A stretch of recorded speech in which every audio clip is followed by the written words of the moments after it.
একই আল্লাহর বিধান কোরআনে কারিমে আকিমুস সালাত খুব আদায় করছে, আতুজ যাকাত খুব দিয়ে দিচ্ছে, কিন্তু একই আল্লাহর বিধান আকিমুদ্দিন, দিন কায়েম করো, ওয়ালা তাতাফাররাকু ফি, এই বিষয়ে কোনো ফতোয়াবাজি করো না, এখানে ওর খবর নেই। দিনটা যে কায়েম করা ফরজ নামাজের মতো, রোজার মতো, অনেকেই জানেও না ও মানেও না।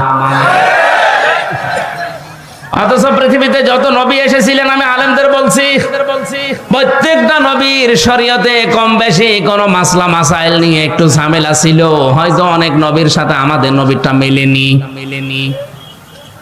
যেমন হযরতে মুসা আলাইহিস সালামের জামানায় কারো শরীরে যদি লাপাক লেগে যেত, ওই জায়গাটা এরকম মুছে ফেললেই হয়ে যেত। হযরত ঈসা নবীর জামানায় একটু কঠিন ছিল, কোন জায়গায় নাপাক লেগে গেল চামড়া খুশিয়ে খুশিয়ে তুলে ফেলে লাগতো।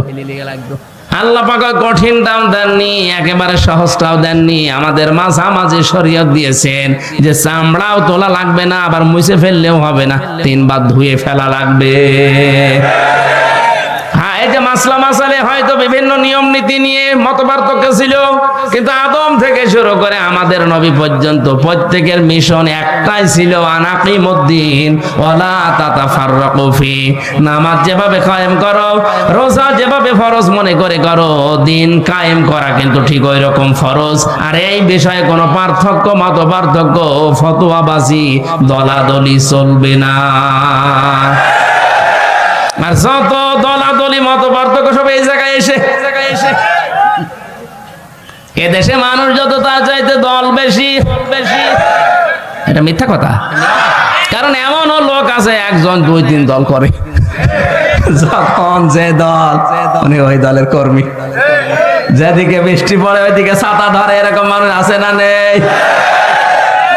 ক্ষমতার হাতের দ্বারা, আইনের হাতের দ্বারা যারা মুসলমানদেরকে শান্তিতে থাকতে দেয় না, এরা মুসলমান না। প্রভাব প্রতিপত্তি আছে এলাকায়, টাকা পয়সার মালিক, এই কারণে তাদের এই টাকা পয়সার যে হাত আছে, প্রভাব প্রতিপত্তির হাত আছে, হাতের দ্বারাও অনেক মুসলমান আজ শান্তিতে নেই। অনেক মুসলমানের প্রভাব প্রতিপত্তি আছে, জোর করে মসজিদের সভাপতি হয়ে বসে আছে, না দিলে আবার রাগ করে। এটা একটু বেশি হয়ে গেল। হ্যাঁ, মসজিদের সভাপতি হওয়ার জন্য কমপক্ষে 5টা গুণ লাগে। কয়টা? না ভাই, আমার এই ওয়াজ করার দরকার নেই। অনেক সভাপতি শেষে বলবো আমার দরকার নেই, আমি ছেড়ে দিলাম, তোর চা লাগা যা। আপনি ছেড়ে দিলেও অসুবিধা নেই। এখন যারা সংসদ সদস্য কয়েকদিন আগে থেকে আওয়াজ তুলেছে, বাংলাদেশেও কলকাতার মমতার মতো এই দেশে ইমাম আর মুয়াজ্জিনদের সরকারি ভাবে বেতন দেওয়া লাগবে। এই দাবির পক্ষে আমাদের এই সংসদ সদস্য যিনি পিরোজপুরের, উনি বলেছে, তার পক্ষে আছে না নেই?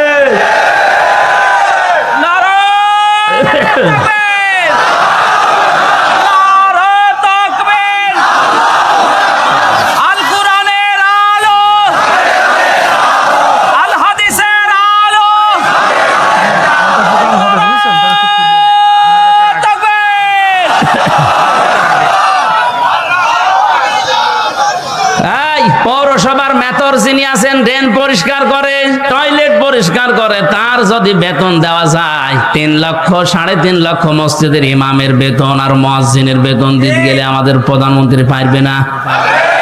564টা মডেল মসজিদ বানিয়েছে, এখানে যদি বেতন দিতে পারে ইমাম মুয়াজ্জিনের, 3.5 লাখ মসজিদের ইমাম মুয়াজ্জিনের বেতনও দিতে পারবে। সে কলিজা তার আছে, কথা বলছে না কেন? তার কলিজা না থাকলে 10.5 লাখ 12 লাখের উপরে, তাকান কত মানুষকে আশ্রয় দিয়েছে। চীন এত বড় রাষ্ট্র, একটা মানুষও নেয়নি। কথা বলছে না কেন?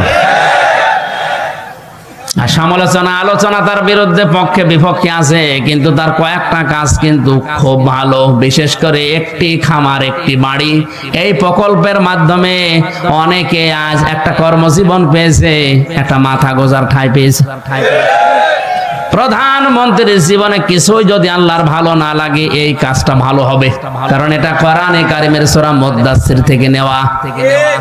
ওয়ালাম নাকুন নুতিউমুল মিসকিন, হে নবী আপনি মিসকিনদেরকে খাবার দেবেন, যারা দেয় না তারা মুসলমান দাবি করলেও জাহান্নামে যাবে। সুতরাং শুধু নিজে খেয়ে পরে বাঁচবেন, এতিম মিসকিন অসহায় মানুষের খবর রাখবেন না, আপনি জান্নাতে যেতে পারেন না। উনি হয়তো এই আয়াত থেকে এই শিক্ষাটা নেওয়ার জন্য একটি খামার একটি বাড়িয়ে প্রকল্প চালু করেছিল। দুর্নীতি হয়েছে হয়তো অনেকে একটি খামার একটি বাড়ি বানাতে গিয়ে মাসের বদলে রড দিয়েছে, আমরা জানি, কিন্তু কাজ তো করেছে। যারা দায়িত্ব পেয়েছিল ওরা 2 নাম্বারই করলে উনি ওখানে ঢাকা থেকে করবে কি? সুতরাং এই কাজটা যেন আল্লাহ কবুল করেন। লক্ষ লক্ষ মানুষের মাথা গোজার মতো একটা ঠাঁই হয়েছে, একটা কর্মসংস্থান তৈরি হয়েছে। জোরে বলেন সুবহানাল্লাহ। এ কোরআন শুনতে আসবে মানুষ আল্লাহর পথে না শয়তানের পথে? আরো জোরে বলেন। মাওলানা আমিনুলকে যারাই বাধা দিয়েছে, আমি সজ্ঞানে স্বেচ্ছায় একেবারে বাস্তবতার সাথে মিলিয়ে কোরআন সামনে নিয়ে বলছি, আপনি নামাজ পড়তে পারেন, পাগড়ি মাথায় দিতে পারেন, হজ করতে পারেন, কোরআন অনুষ্ঠান চালু হবে বাধা দেওয়ার জন্য যারাই বিভিন্ন কায়দায় চেষ্টা করেছেন, আপনার আমল ভেঙে গেছে। কোন হুজুর নিয়ে আসবেন? এবার নিয়ে আসেন। যদি মনে করেন না বানিয়ে বলছি, সূরা হুজুরাতের 2 নম্বর আয়াতের ব্যাখ্যা আছে।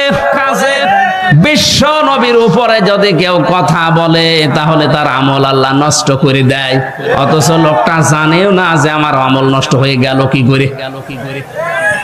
লা তারফাউ আসওয়াতাকুম ফাওকা সাওতিন নাবিয়্যি ওয়া লা তাজহারু লাহু বিল কওলি কাজহারি বা'দিকুম লিবা'দিন আন তাহবাতা আমালুকুম ওয়া আনতুম লা তাশউরুন। কোন ঈমানদার যদি নবীর উপরে কণ্ঠ দিয়ে উচ্চ আওয়াজে কথা বলে, হে নবী আপনি জানিয়ে দেন তার আমল আর নেই, সব নষ্ট হয়ে গেছে। এই আয়াত আমি বানালাম। কাবা এখনো পর্যন্ত মসজিদে নববীতে নবীজির রওজার উপরে এটা স্বর্ণের অক্ষর দিয়ে লেখা আছে। আপনি বলেন তো এখানে নবী আছে কিয়ামত পর্যন্ত দুনিয়ায় আসবে? আরো জোরে বলেন। তো নবী তো আসবে না কিয়ামত পর্যন্ত, এই আয়াতটা আল্লাহ কোরআনে দিল কেন? আবার তারফাউ মোজারে দিয়েছেন এই কারণেই দিয়েছেন, বর্তমান ভবিষ্যৎ প্রেজেন্ট ফিউচার। কারণ কিয়ামত পর্যন্ত নবী আসবে না, নবীর ওয়ারিস আলেমরা আসবে। মাওলানা আমিনুল যাই হোক, ওনারে নিয়ে অনেক সমালোচনা আমিও শুনেছি হোক, কিন্তু নামের আগে তো আলেম লেখা আছে। কথা বলেন না কেন? আপনি এটা অস্বীকার করতে পারবেন যে উনি কামেল পাস করেনি? অন্তত এই দেশের শিক্ষা ব্যবস্থা অনুযায়ী উনি তো আলেম, এই দেশে সবাই জানে মাওলানা আমিনুল সিরির বন্দরের আলেম। আপনি যাই করেন না কেন উনি তো আর গানের অনুষ্ঠান দেয়নি যে আপনি বন্ধ করে দেবেন। কোরআন শোনার যে ব্যবস্থা করার জন্য চেষ্টা চালিয়েছিল, এমনি চোখ দিয়ে ওর পানি বের হয়নি। একটা মানুষ কতটা দুঃখ পেলে 15 দিন ঘুমাতে পারেনি, আপনাদেরকে কোরআনে কারিম শোনাবে এই জন্যে। সুতরাং কোরআন শুনতে যারা বাধা সৃষ্টি করেছেন, সে যেভাবেই হোক না কেন আপনার আমল কিন্তু ভেঙে গেছে।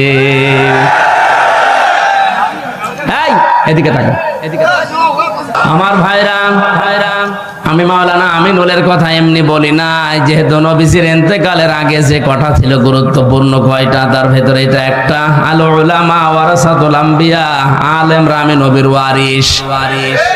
আমি হয় মাওলানা আমিনুল, মাওলানা হোসাইন, মাওলানা হারুন, যাই হয়ে দেশে আলেম যারাই আছে, আপনি বিশ্বাস করতে পারেন এদের আমল আখলাক ত্রুটি বিচ্যুতি থাকতে পারে, কিন্তু এরা নবীর ওয়ারিস। কিয়ামতের ময়দানে আল্লাহ পাক যদি বিচারও করে, আলেমদের সবার সম্মুখে করবে না, কুদরতের পর্দা দিয়ে ঢেকে নিয়ে গোপনে বলবে এগুলো করেছিলি। এই জন্য একটা মনে সান্ত্বনা আছে, কিয়ামতে অন্তত আল্লাহ মানুষের সামনে অপমান করবে না। শাস্তি যদি দিতেও চায় আল্লাহ গোপনে দেবে। আল্লাহর কাছে আমাদের জীবনের আলেমদের কাকুতি মিনতি, আল্লাহ তুমি গোপনে মাফ করে দিও। তোমার সাত্তার নামের ওসিলায় যেভাবে গোপন করে দিয়েছো, দুনিয়ায় কেউ জানে না। আমির হামজা, মাওলানা হোসাইন, মাওলানা আমিনুল কি করেছে অনেকে জানি না, তোমার জানা আছে। কিয়ামতে যেদিন বিচার বসাবে আল্লাহ কুদরতের ওই জায়গাতে যেন তুমি গোপনেই মাফ করে দাও। আমার ভাইরা, এই জন্য ওনার উপরে যদি কেউ কণ্ঠস্বর নিয়ে কথা বলেন, ওনার আমল লাখ লাখ যাই থাকুক না কেন, আপনারটা কিন্তু আল্লাহ নষ্ট করে দেবে। অনেকেই আমরা জানি যে ওযু করলে ওযু ভেঙে যায় 7টা কারণে, নামাজ পড়লে নামাজ ভেঙে যায় 19টা কারণে। কথা বলেন না কেন? ঈমান আনলে ঈমান ভেঙে যায় 10টা কারণে। এখানে যত মানুষ বসে আছে, শুধু বিজ্ঞ আলেম গুলো বাদ দিয়ে যদি জিজ্ঞাসা করা হয়, ভালো ভালো মুসল্লি পর্যন্ত বলতে পারবে না যে ঈমান ভাঙার যে 10টা কারণ। পারবে না? মনে নেই। ঈমানও ভেঙে যায়, মানুষের আমলও ভেঙে যায়। এখন যদি বলেন আমলের আবার হাত পা আছে নাকি ভেঙে যায়? হ্যাঁ, আমল ভাঙে। আমল কিভাবে ভাঙে আমি বলবো। এই এলাকায় যদি কারো আমল এরকম থাকে, ভেঙে গেলে আমার কিছু করার নেই। আল্লাযীনা কাফারু ওয়া সাদ্দু আন সাবিলিল্লাহি আযাল্লা আমালাহুম। সূরা মুহাম্মাদের প্রথম আয়াতে আল্লাহ জানিয়েছেন, যারা কুফরি করে আর যারা আল্লাহর পথে বাধা সৃষ্টি করে, আযাল্লা ইউদিল্লু বাবে ফাআল। বাংলা অর্থ দাঁড়িয়েছে আমলের বহু বচন আমাল। কোন মানুষ যদি কুফরি করে আর আল্লাহর পথে বাধা সৃষ্টি করে, সে যেভাবে হোক ওর জীবনের পেছনের আমল আল্লাহ সব নষ্ট করে দিয়েছে, ভেঙে ফেলেছে। নামাজ ভেঙে যাওয়ার কারণ আমরা জানলাম কয়টা? 19টা। কয়টা? ওযু ভেঙে যাওয়ার কারণ কয়টা? আমল ভেঙে যাওয়ার কারণ কয়টা? 2টা। আন্দাজে শুনছে। সূরা মুহাম্মাদের প্রথম আয়াত দলিল দিলাম না যে 2টা? কথা বলেন না কেন? পৃথিবীর যে কোনো জিনিস আপনি দেখবেন সেটা নষ্ট হয়ে যাওয়া, ভেঙে যাওয়ার একটা পথ আছে। আমাদের যে আমল আছে, আমল ভেঙে যায় এই কারণে, নামাজ ভেঙে যায় এই কারণে, রোজা ভেঙে যায় এই কারণে, হজ ভেঙে যায় এই কারণে, যাকাত নষ্ট হয়ে যায় এই কারণে। যাকাত দেওয়ার জায়গা আছে 8টা। কয়টা? 8টা বাদ দিয়ে যদি মানুষ 9 নাম্বার জায়গায় দেয়, তাহলে ওই যাকাত ভেঙে যাবে, নষ্ট হয়ে যাবে।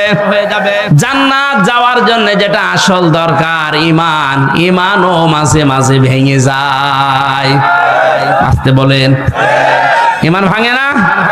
ঈমান ভাঙার কারণ 10টা। কয়টা? আমি সংক্ষেপে আপনাকে লিখে নেওয়ার জন্য বলছি, কাজে লাগবে, লিখেন। ঈমানও মানুষের ভেঙে যায়। 1 নম্বরে সূরা জুমারের 65 নম্বর আয়াতের দলিলটা আছে। আমি শুধু থিওরি গুলো বলছি, বাড়িতে মিলিয়ে নিয়েন। 1 নম্বরে দুনিয়ায় কেউ যদি শিরিক করে, তার ঈমান ভেঙে যায়, নষ্ট হয়ে যায়। ওই ঈমান নিয়ে জান্নাতে যাওয়া সম্ভব না। 2 নম্বরে কেউ যদি কুফরি করে, কুফরি মানে কি? ঢেকে ফেলা। কুফরি মানে অস্বীকার করা, ঢাকনা দেওয়া, চেপে রাখা, গোপন করা। আল্লাহর কোন বিধান জানার পরে যদি কেউ চেপে রাখে, গোপন করে, সেও উপকার আনতে কাফের, তারও ঈমান ভেঙে গেছে। আর এটা বাংলাদেশে এখন বেশি। আমি ঈমান ভাঙার যে 10টা কারণ বলেছি, লিখে নেওয়ার জন্য যাদেরকে লিখে নিয়েছেন, হয়তো 3 নম্বরে নেফাক, যাদের ভেতরে আছে মুনাফিকি, উপরে ফিটফাট, ভেতরে সদরঘাট, আপনার ঈমান ভেঙে গেছে। আমি একটা উদাহরণ তাফসীর থেকে লিখেছি, যারা সব ধর্মকে সমান মনে করে, ওদের ঈমান নষ্ট হয়ে গেছে। আরে দেশে এরকম অনেক মানুষ এখন দিন দিন বাড়ছে। সব ধর্ম সমান আপনি বিশ্বাস করা তো দূরের কথা, আপনি বলেন কি করে? যে দলিলগুলো আপনি দেন যে লাকুম দীনুকুম ওয়ালিয়া দীন, লা ইকরাহা ফিদ্দীন, এই আয়াতের অর্থ আপনি নিজেই ভুল করছেন, নিজেই উল্টাপাল্টা করে ঈমান হারাচ্ছেন, মানুষকেও হারাতে বাধ্য করছেন। যারা বিভিন্ন পূজা মণ্ডপে গিয়ে কথা বলে যে আমরা সার্বজনীন সনাতন ধর্মে এই অনুষ্ঠানে হাজির হইলাম, এ কথা যদি কেউ বিশ্বাস নিয়ে বলে থাকে, ওর ঈমান নষ্ট হয়ে গেছে। কারণ সার্বজনীন ধর্ম একটাই দুনিয়ায়, তার নাম ইসলাম। আর সনাতন ধর্ম মনে করি অনেকেই বলি হিন্দু ধর্ম না, সনাতন মানে পুরাতন। সনাতন মানে এই পৃথিবীতে সব চাইতে পুরাতন ইসলাম, এর আগে কিছু ছিল না। এক কথা বলে না কেন? পৃথিবীর প্রথম মানব যিনি হযরতে আদম, তার ধর্ম কি? আরো জোরে। সুতরাং এই কথা কারা প্রচার করেছে আমরা জানি না, যে সনাতন ধর্ম মানে হিন্দু ধর্ম, এটা মিথ্যা কথা। সনাতন ধর্মই পৃথিবীতে ইসলাম। ইসলাম, আল্লাহর কাছে একমাত্র ধর্মের নাম ইসলাম। এজন্য ধর্মের আগে আলিফ লাম আছে। এখানে যারা গ্রামার বোঝে, আলিফ লাম 4 প্রকার। এখানে যে আলিফ লাম দেওয়া আছে নির্দিষ্ট করার জন্য। আমি যদি মাওলানা হোসেনকে বলি ভাই আমি দিনাজপুরে যাব, তুমি যদি বলি এই যে এই রাস্তাটা, এর আগে তাহলে তরিকের আগে আলিফ লাম দেওয়া লাগবে। তরিক এই একটাই রাস্তা। কিন্তু দিনাজপুরে যাওয়ার জন্য এখনো 4-5টা রাস্তা আছে। তখন আর তরিকের আগে আলিফ লাম দেওয়া যাবে না, কারণ অনির্দিষ্ট। যে কোনো রাস্তা দিয়ে আমি যেতে পারি, দিনাজপুরে পৌঁছালেই হলো। কোন রাস্তা দিয়ে দিনাজপুরে গেলে আপনি পাবেন না শুধু এই রাস্তাটা ছাড়া। তখন তরিক বা রাস্তার আগে কি লাগবে? আলিফ লাম। কি লাগবে? যত ধর্ম দুনিয়ায় আছে সব ধর্মের ব্যাপারে আল্লাহর বক্তব্য এই, সবগুলো শয়তানের আবিষ্কার করা, আমি আল্লাহর আবিষ্কার করা ইসলাম।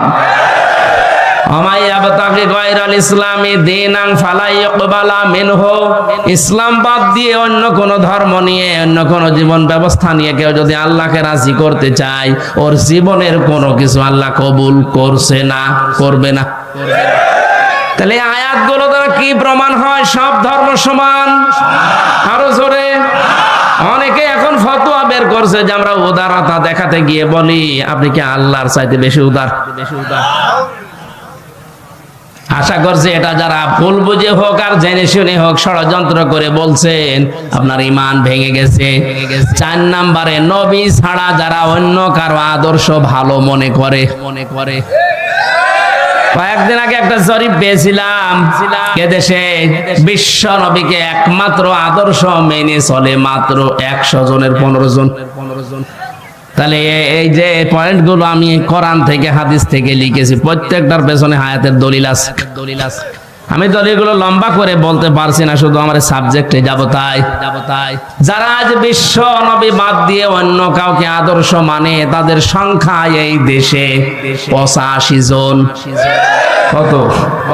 আর একমাত্র যারা বিশ্ব নবীকে উসওয়াতুন হাসানা মানে, ওদের সংখ্যা মাত্র 15 জন।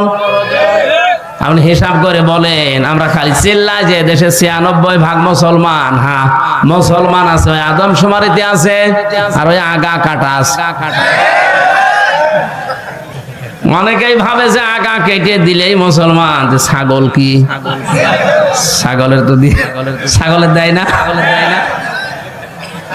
না, ভুল যারা করছেন আপনাকে সংশোধনী দিলাম, আশা করছে আপনার বিবেক খুলবে।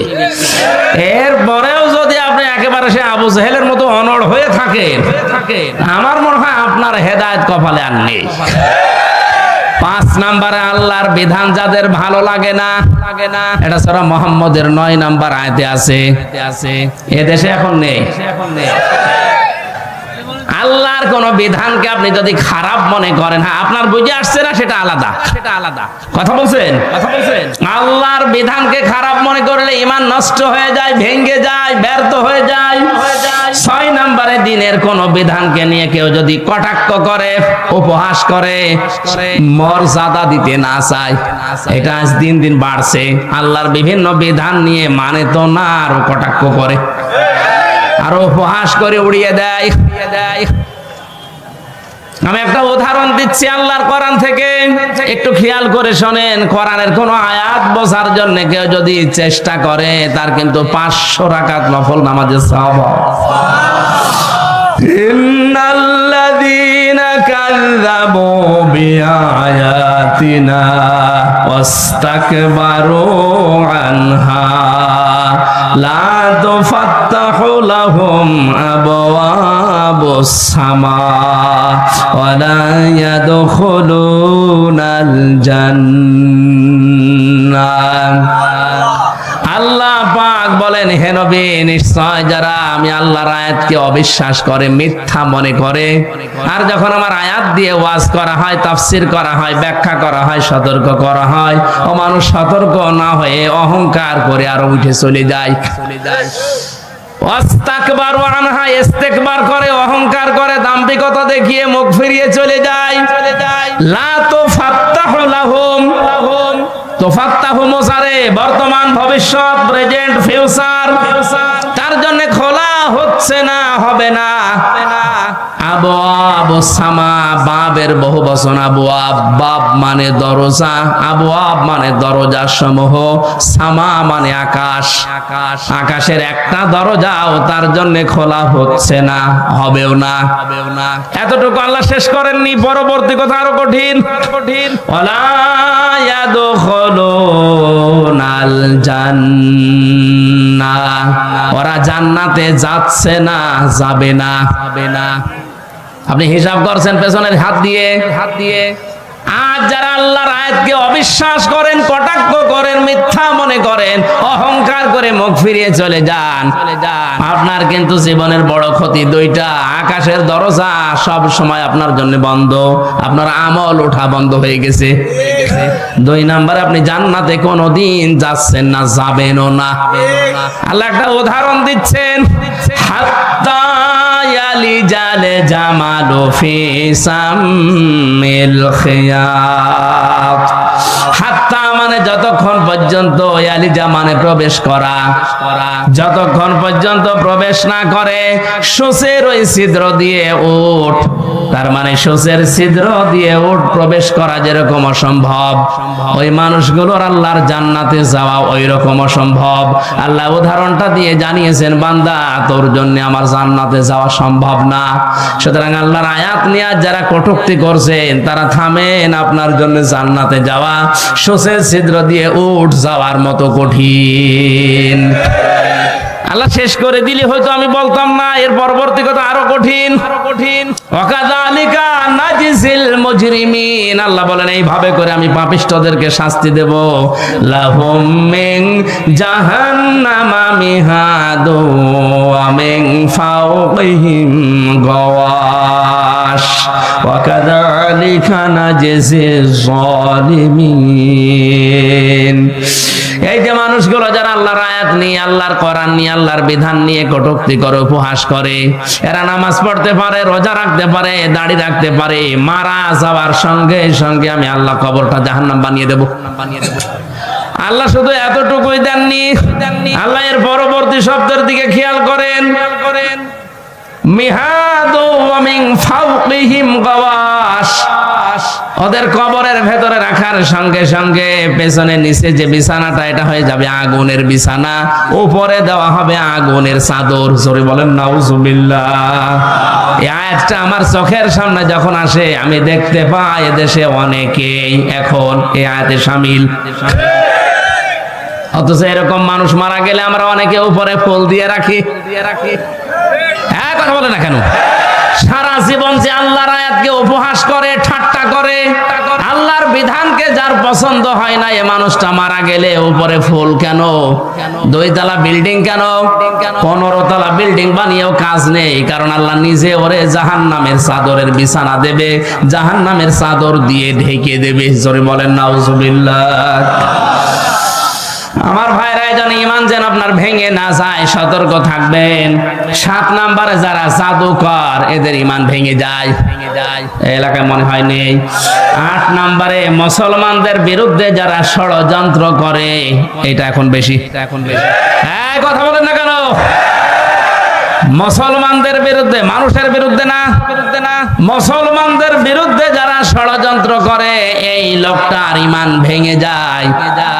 মান সালিমাল মুসলিমুনা মিন লিসানিহি ওয়া ইয়াদিহি, ওই লোকটাই আসল মুসলমান, যার হাত থেকে, মুখ থেকে মানুষেরা নিরাপত্তা পায়। ঠিক আছে? না না, ঠিক নেই। এই আপনি কি শোনেন? এভাবে শুনলে তো হবে না। আমি অর্থ করলাম কি, আপনি বলছেন ঠিক আছে। মান সালিমাল মুসলিমুনা মিন লিসানিহি ওয়া ইয়াদিহি, ওই লোকটাই প্রকৃত মুসলমান, যার হাত থেকে, মুখ থেকে মানুষেরা শান্তি পায়। ঠিক আছে?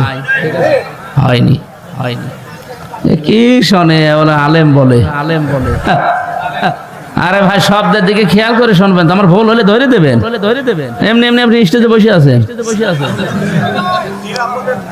না না না হয়নি। এখানে কিন্তু এই জন্যই তাফসীর মাহফিলে আসা লাগে। সূক্ষ্ম কিছু শব্দ যেগুলো ক্লাসে পাওয়া যায় না, এই শব্দগুলো গবেষণা করে বের করা লাগে। কোন মানুষ যদি মানুষ হয়ে মানুষের উপরে জুলুম করে, তার বিরুদ্ধে কিন্তু আল্লাহর মামলা আছে। এটা আলাদা বিষয়। সূরা শুরার 42 নম্বর আয়াতে আল্লাহ দলিল দিয়েছেন, ইন্নামাস সাবিলু আলাল্লাযিনা ইয়াজলিমুনান নাস। আমি আল্লাহর মামলা, আমি আল্লাহর অভিযোগ তাদের বিরুদ্ধে যারা মানুষ হয়ে মানুষের উপরে জুলুম করে। আল্লাহ এখানে ইয়াজলিমুন আল মুসলিমুনা দেয়নি, দিয়েছে ইয়াজলিমুনান। বলেন হিন্দু কি মানুষ না? খ্রিস্টান, ইহুদি? তাহলে মানুষ পদবাচ্যে যারা বিবেচিত, সে যে ধর্মের হোক, ওর উপরে কেউ যদি জুলুম করে, তার অধিকার নষ্ট করে, তার বিরুদ্ধে মামলা কার? এটা আলাদা বিষয়। কিন্তু এখানে আল্লাহর নবী নাস শব্দ দেননি, দিয়েছেন মুসলিমুনা। কি দিয়েছেন? আমি এইটা বোঝানোর জন্যই বলছিলাম ওই লোকটাই আল্লাহর কাছে প্রকৃত মুসলিম, যার হাতের দ্বারা আর মুখের দ্বারা মুসলমানেরা নিরাপত্তা পায়। আপনি কেমন মুসলমান? আপনার হাতের দ্বারা আর মুখের দ্বারা মুসলমানেরা শান্তিতে থাকে না, আরো আতঙ্কে থাকে। এখানে ইয়াদি মানে এই হাত শুধু না, ক্ষমতার হাত, কথা বলেন, আইনের হাত, টাকা পয়সার হাত, প্রভাব প্রতিপত্তির হাত, এই হাতও হতে পারে। এক একটা শব্দের প্রায় 33টার উপরে অর্থ আছে, সর্বনিম্ন 33টা, উপরে 99টা। যেখানে যেই শব্দটা খাটবে, অ্যাপ্রোপ্রিয়েট হবে, ওইটা ওই জায়গায় আপনাকে লাগানো লাগবে। এই জন্য তাফসীর করতে গেলে এক শব্দের একাধিক অর্থ আপনার জানা থাকতে হয়, না একটা শব্দের একটা অর্থ জেনে যদি শুরু করতে চান, আপনি উলটপালট করে ফেলবেন। কোরআনে কারিমে আল্লাহ দরবা দিয়েছেন। দরবা মানে আমাদের সে মিজান মন সাহেবে পড়িয়েছে, দরবা মানে আঘাত করা, দরবা মানে মারা। অথচ তাফসীরের ভাষায় 33টার উপরে শব্দ আছে। দরবা মানে দৃষ্টান্ত দেওয়া, দরবা মানে সফর করা। আমার সবগুলো এখন মনে নেই, আমার যতটুকু আয়াত আছে আমি মিলাতে পারি কোরআন পড়তে গেলে, যে এই জায়গায় দৃষ্টান্ত হবে, এই জায়গায় সফর করা হবে, এই জায়গায় মারা হবে। আমি যদি ওই মারাটাই জেনে রাখতাম, অর্থ করতে পারতাম। আমি কিন্তু শিক্ষা দেওয়ার জন্য যে জায়গায় ছিলাম ওখানে ফিরে যাচ্ছি। যে মানুষগুলো কাউকে মুসলমানদের বিরুদ্ধে ষড়যন্ত্রে লাগিয়ে দেয়, এই লোকটার মুসলমান থাকে না, ঈমান ভেঙে যায়। 9 নম্বরে কাউকে যদি কেউ ইসলামের ঊর্ধ্বে মনে করে, ওর ঈমান নষ্ট হয়ে যায়। আমি এই শব্দটা আর বলবো না। কাউকে আপনি ইসলামের ঊর্ধ্বে মনে করতে পারবেন না, এমনকি নবীজিও না। কারণ নবীজি ইসলামের প্রচারক ছিলেন, ইসলামের খাদেম ছিলেন। বিশ্ব নবীকে যখন পাথর দিয়ে মেরে রক্তাক্ত করে ফেলে রাখতো, জিবরাইল এসে পাথরগুলো সরিয়ে বড় একটা পাথরের ওকে বলতেন তুলা হয়ে যাও। তোলার মতো নরম করে ওখানে যখন শুয়ে দিতেন, জিবরাইলকে নবীজি বলে, ভাই আমার কি কাজ? নবীজিকে আল্লাহ শুনিয়েছেন, ফেরেশতা বলে দাও যে দিনের জন্য নবীকে পাঠিয়েছি, ওই দিনের জন্য মার খেয়েছে। সকাল বেলা থেকে মুহাম্মদ রাসূলুল্লাহর ওই দিনের প্রচার করাই কাজ। তাহলে দিনের মর্যাদা কত বেশি ইসলামের।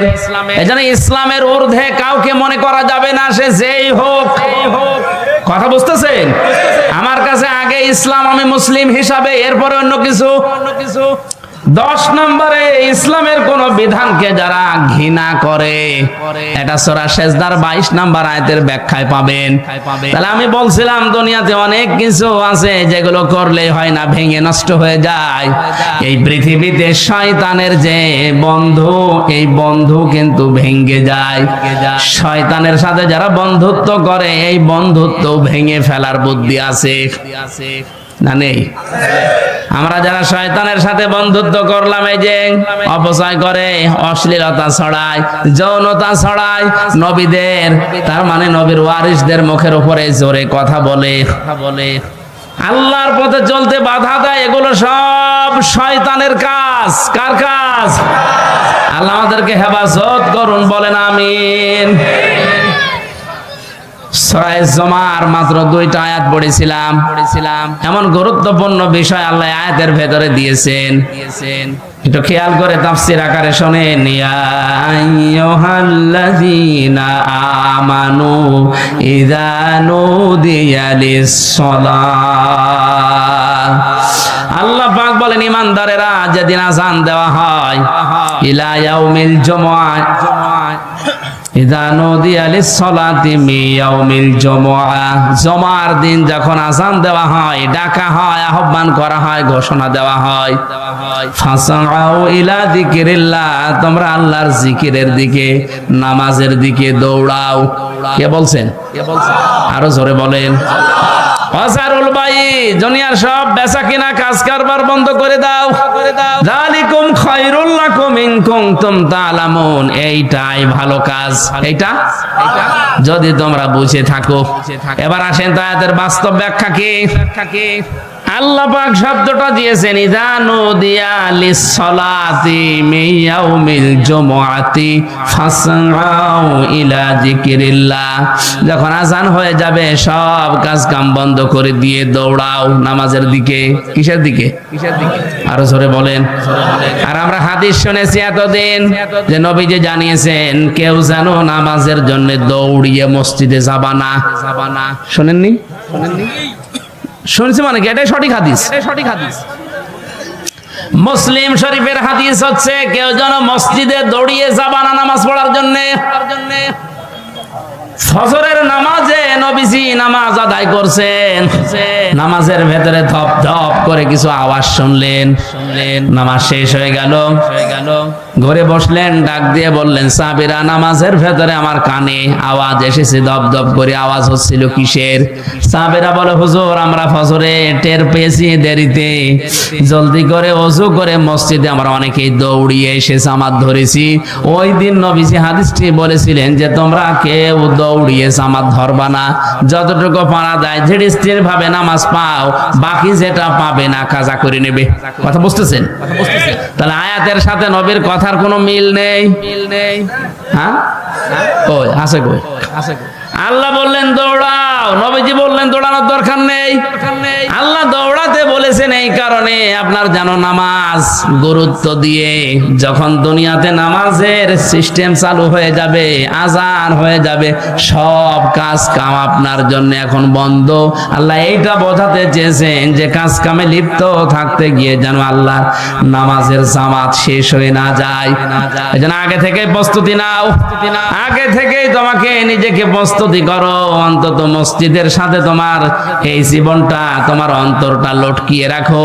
কিয়ামতের কঠিন ময়দানে মানুষ যখন পাবে, ঘামের ভেতরে হাবুডুবু খাবে, ওই সময় আরশের ছায়ায় যাদেরকে স্থান দেব তার 4 নাম্বার তারা, যারা দুনিয়াতে নামাজ পড়তে মসজিদে যায়, বের হয়ে গেলে আবার কখন যাবে এই ধান্দায় থাকে। জোরে বলেন সুবহানাল্লাহ।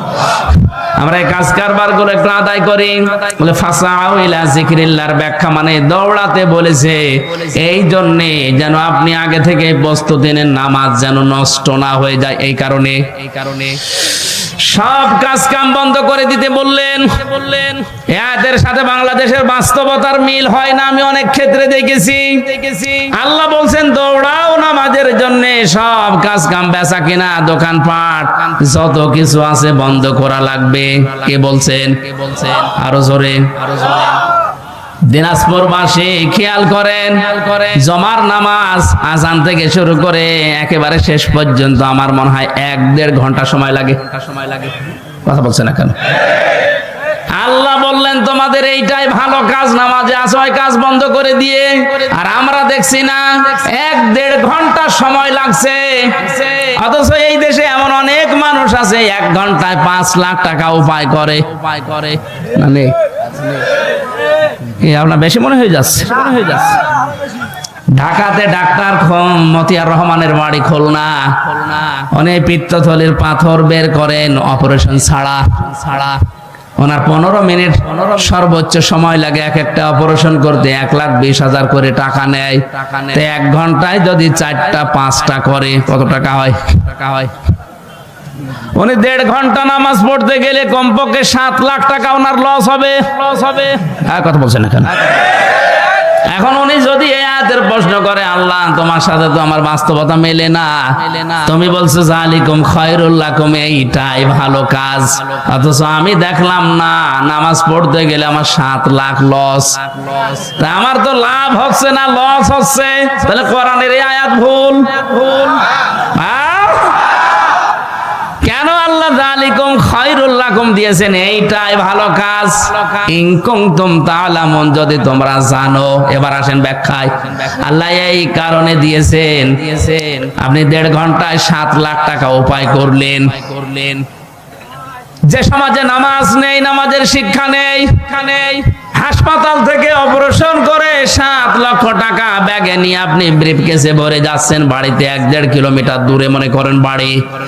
রাস্তায় যাবার সময় যে সমাজে নামাজ নেই, সমাজে চুরিদারি, ছিনতাই, হাইজাকার, ডাকাতি নেই। আসতে বলেন। এখন আপনি 7 লাখ উপায় করে যাচ্ছেন, ও সমাজে তো নামাজ নেই। আপনার টাকা নেওয়ার সঙ্গে সঙ্গে বাড়িতে যাওয়ার রাস্তায় যদি ছিনতাইকারী ধরে, যদি চাই, আপনি দিতে না চাইলে আপনাকে মেরেও ফেলতে পারে।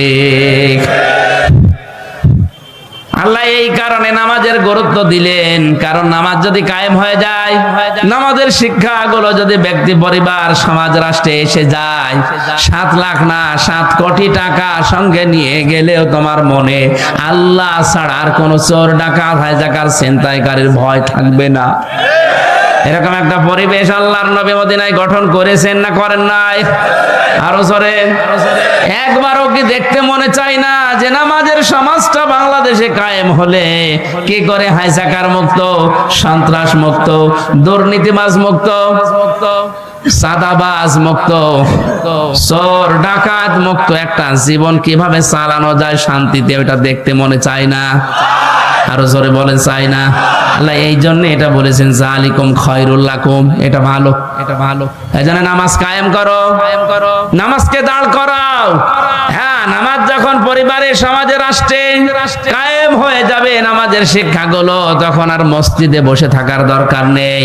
ফাইদা কুদিয়াতিস সালাতু ফান্তাশিরু ফিল আরদি ওয়াবতাগু মিন ফাদলিল্লাহ। নামাজ যখন শেষ হয়ে গেছে, এখন আর মসজিদে থাকা যাবে না, এখন ছড়িয়ে যাও, ছিটিয়ে পড়ো, অনুসন্ধান করো আল্লাহর রিজিক। আল্লাহর কি? আরো জোরে। এতে বিধান হচ্ছে 2টা, একটা নামাজ পড়ো আর একটা ছড়িয়ে পড়ো। খেয়াল করেন। তাহলে নামাজও ফরজ, জমিনে হালাল রুজির জন্য চেষ্টা করা, কষ্ট করা। আরো জোরে। আল্লাহ কিন্তু নামাজের আগে ওয়াজকুরুল্লাহ দেননি, যে নামাজের আগে তোমরা আল্লাহর বেশি বেশি জিকির করো, বলেননি। কিন্তু ওয়াজকুরুল্লাহ কাসীরা দিয়েছেন, ওয়াবতাগু মিন ফাদলিল্লাহর আগে। তোমরা যখন অনুসন্ধান করতে যাবে রিজিক জমিনে, তখন কিন্তু আল্লাহর জিকির, আল্লাহর স্মরণ ভুলে যেও না, কারণ আমি আল্লাহ জানি নামাজে দাঁড়িয়ে মানুষ এমনি আমাকে ডাকবে। কিন্তু বাস্তবতায় গিয়ে, কর্মজীবনে গিয়ে, প্র্যাকটিক্যাল লাইফে গিয়ে যদি আমি আল্লাহর কথা মনে না থাকে, ওখানে দুর্নীতি হওয়ার সম্ভাবনা আছে না নেই? এই জন্য নামাজের ভেতরে অনেককে দেখা যায় কাকু কাঁদতেছে, নামাজের গুরুত্বও দিয়েছে, কিন্তু কর্মজীবনে যে এই জিকিরটা আর স্মরণ করে না, এই জন্য ঘুষ খায়, সুদ খায়। আরো জোরে বলেন। ভার্সিটিতে থাকাকালীন একবার মাস্টার্সের সার্টিফিকেট নিয়ে আসতে গেছে, যার কাছে গেলাম, বললাম স্যার সই করে দেন একটা সিল মেরে। অনেক আমারে বলছে হামজা তাড়াতাড়ি কর। বলছে স্যার আমি তো তাড়াতাড়ি করছি। কিছুক্ষণ পরে আমার বলছে তাড়াতাড়ি কর, আমি জোহরের নামাজে জামাত ধরবো। আমি বলছি আমি তো তাড়াতাড়ি করছি, আমি গাড়ি ধরবো। মাথা নিচু করে বলছে 1000 টাকা বের কর। তো আপনি জামাত ধরবেন? কিসের জামাত আপনার? এইটাই আপনার আসল জামাত। সরকার আপনার কাছে 8টা ঘন্টা কিনে নিয়েছে, 45,000 টাকা বেতন আপনার। হ্যাঁ, কথা বলেন না কেন? আপনি মাত্র 10 মিনিট নামাজ পড়তে যাবেন শহরের। এই 10 মিনিটের জন্য এত তাড়াতাড়ি করছেন যে তাড়াতাড়ি কর আমি জামাত ধরবো। তা আপনার যে 8 ঘন্টা জামাত এখানে চলছে, ছেলে মেয়েরা আসবে সই করে সিল মেরে দেবেন, এইটাই আপনার জামাত। কথা বলেন না কেন? আল্লাহ এই জন্য বলেছেন কর্ম জীবনে যেন আমাকে ভুলে যেও না, আমার জিকিরটা ওই জায়গায় আরো বেশি করো, তাহলে এই দেশে দুর্নীতি হবে না। আয়াতের শেষে ছিল লাআল্লাকুম তুফলিহুন, যদি এটা করতে পারো আমি আল্লাহ বলছি তোমরা সফল হয়ে যাবে। জোরে বলেন সুবহানাল্লাহ। এই জন্য আমরা যদি আল্লাহর রিজিক অনুগ্রহ পেতে চাই, আল্লাহর দয়া পেতে চাই, এদিকে তাকান, আল্লাহর অনুগ্রহ যদি কেউ পেতে চায় তাহলে জমিনে আসা লাগবে, আর আল্লাহর রহমত যদি কেউ পেতে চায় মসজিদে যাওয়া লাগবে। মসজিদে ওঠার সময় বলা হয় আল্লাহুম্মা আফতাহ লি আবওয়াবা রাহমাতিক, হে আল্লাহ তোমার রহমতের দরজা আমার জন্য খুলে দাও। কথা বলেন না কেন? আর যখন বের হয় মানুষ তখন কি চায়? আল্লাহুম্মা ইন্নী আসআলুকা মিন ফাদলিকা, এই যে ফজল অনুগ্রহ, হে আল্লাহ আমি তোমার কাছে আশা করি চাই যে তুমি আমার রিজিক দাও, ফজল দাও। এখানে ফজল মানে রিজিক, ফজল মানে কি? তাহলে আমাদের কাজের সময় কাজ করা লাগবে, আর নামাজের সময় দুনিয়ার সব স্টপ, নামাজ পড়া লাগবে। এখন থেকে সিদ্ধান্ত নিয়ে যান, যত কঠিন পরিস্থিতি তৈরি হোক না কেন ফরজ নামাজ আমি জীবনে আর ছেড়ে দেব না। হ্যাঁ, আমি আর চাই করি না কেন ফরজ নামাজ শেষ হয়ে গেলে মসজিদে আর বসেও থাকবো না, কারণ আল্লাহর নির্দেশ ফান্তাশিরু ফিল আরদি ওয়াবতাগু মিন ফাদলিল্লাহ। নামাজ শেষ হয়ে গেছে, এখন জমিনে ছড়িয়ে পড়ো, এ নির্দেশ কার? নবীজি জানিয়েছেন আল কাসিবু হাবিবুল্লাহ, যারা কাজ করে খায় জমিনে এরা সাধারণ মানুষ না, এরা আল্লাহর বন্ধু। আমরা আল্লাহর বন্ধু খোঁজার জন্য সেই চট্টগ্রামে যাই, বরিশালে যাই, সিলেটে যাই, ফরিদপুরে যাই। কে বলেছে ওগুলো আল্লাহর বন্ধু? যারা কাজ করে খায় না, বসে বসে খায়, ওগুলো আল্লাহর শত্রু। আল কাসিবু হাবিবুল্লাহ, যারা উপার্জন করে খায়, কাজ করে খায়, এরা কার বন্ধু? এই কাজটা যত ছোট হোক কোনো অসুবিধা নেই। এই যে মাইকটা নিয়েছে যারা, এরাও কাজ করে খায়, রাস্তা ঝাড়ু দেয়, এরাও কাজ করে খায়। এই জন্য আয়াতের শিক্ষা হচ্ছে নামাজের সময় হয়ে গেলে দুনিয়ার সব আমার কাছ থেকে মাইনাস হয়ে যাবে। নামাজের সময় হয়ে গেলে দুনিয়া বলে আমার আর কিছু নেই, আমার এখন আল্লাহর বিধান সামনে, নামাজ শেষ, এখন আমাকে যাওয়া লাগবে কর্মজীবনে রিজিক তালাশ করার জন্য। না না, গলা বসে যাচ্ছে, কথা বললে সমস্যা। আপনারা এই দাম্পত্য জীবনের সমস্যা এবং সমাধান নারীদের জন্য পুরুষের জন্য 2টা বই আমি জেলখানায় টুকে টুকে রেখেছিলাম, বাইরে এসে লিখেছি। একটা আছে মেয়েদের জন্য আছে, আপনারা কিনে মেয়েদেরকে পড়াবেন, অনেক উপকার হবে। আমার গলা বসে যাচ্ছে।